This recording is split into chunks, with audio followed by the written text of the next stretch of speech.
Hello, my name's Tom Wardle, and I'm a Dharma teacher with Moon Zen.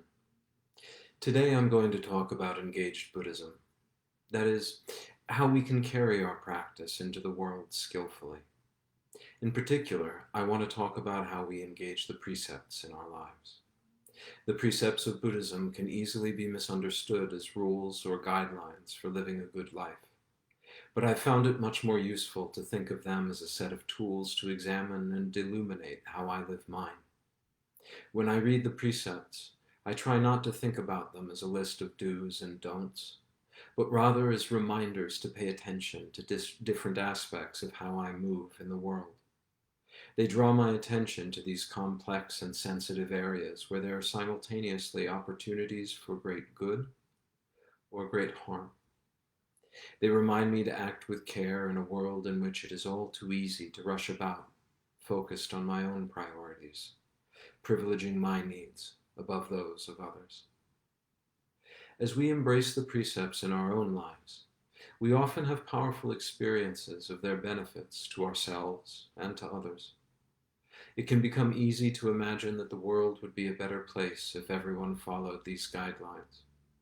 And perhaps it would be. But something very important has happened here, and we must not miss it. With that simple, seemingly innocuous thought, we've turned our eye away from ourselves and entered into the realm of should, and this is where the capacity for harm begins. Should arises from a place of knowing, the certainty that this is wrong and that would be better.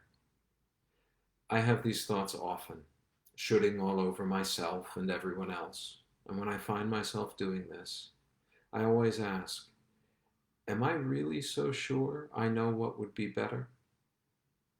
I try to remind myself that everything and everyone in this world exists as it does for reasons, infinitely tangled causes and conditions that lead to me and you, a tree in the garden, to climate change, racism, Barack Obama, and Donald Trump.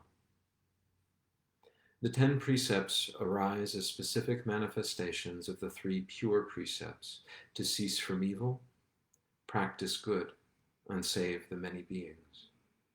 In Zen, evil means something very different from the way we usually understand it in the West. Evil can be generalized as anything that causes harm, but that begs the question, what was the source? How did this harm come into being? The source of harm in the world ultimately comes down to knowing, a rigid belief about how something or someone is, a certainty. When we cling to any thought as true, right, or correct, it lays the foundation for harming action because the moment of certainty is the exact moment that we cease engaging with the world as it is and start engaging instead with the model of the world we've constructed in our own minds. Now, these models are probably inevitable and necessary for us to function, but they're deeply problematic. When we come to believe in our ideas as true, believing in the model over what is in front of us, we've committed a dangerous error. Any fixed idea is a conflict with the observable phenomenon that everything changes, or impermanence, a central teaching of Buddhism. If we are to be of service in this world, to act skillfully, dare I say it, even with grace, we must always make allowance for this capacity for change. In the Zen Peacemaker order, the 3 pure precepts evolved into the 3 tenets. Ceasing from evil becomes not knowing, letting go of our fixed beliefs and embracing the world from a place of possibility. Practicing good becomes bearing witness. One might simply say, pay attention with an open heart. Finally, saving all beings becomes loving action. And critically, this is not something that one sets out to do, but a thing that arises naturally through the practice of the first 2 tenets.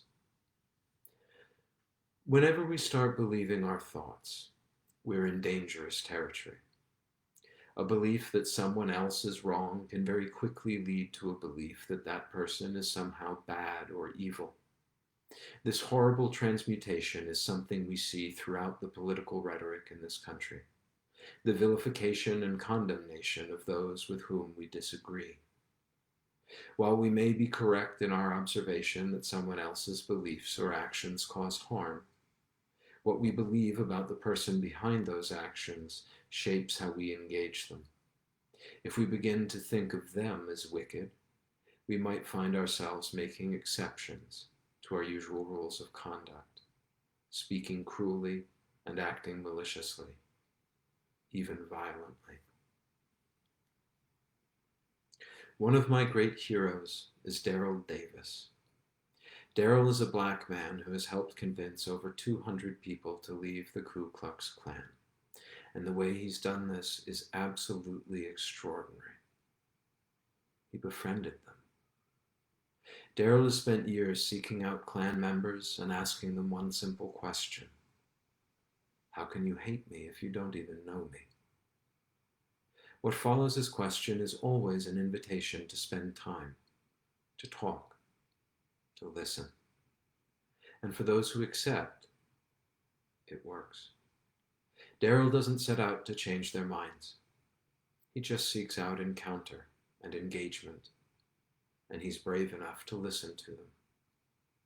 Most of the men Daryl has sat with haven't ever really known a person of color, and as they chat and find common ground with Daryl, they come to see him not as a black man, not as some other, but as just another man trying to live his life in a difficult world, something with which they deeply identify.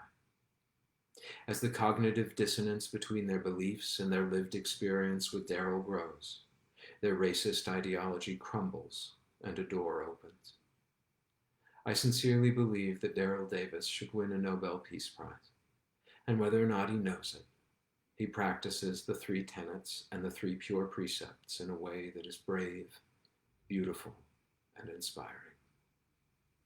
One of the things I love most about Daryl is that he doesn't should on people, and he doesn't add his voice to the already deafening din of those telling others how they ought to be. He manifests a better world from the first moment he meets a Klan member, because in a way, he never does meet a Klan member. The men Daryl meets are his brothers. They just don't know it yet. His kindness is what helps them to realize the fact.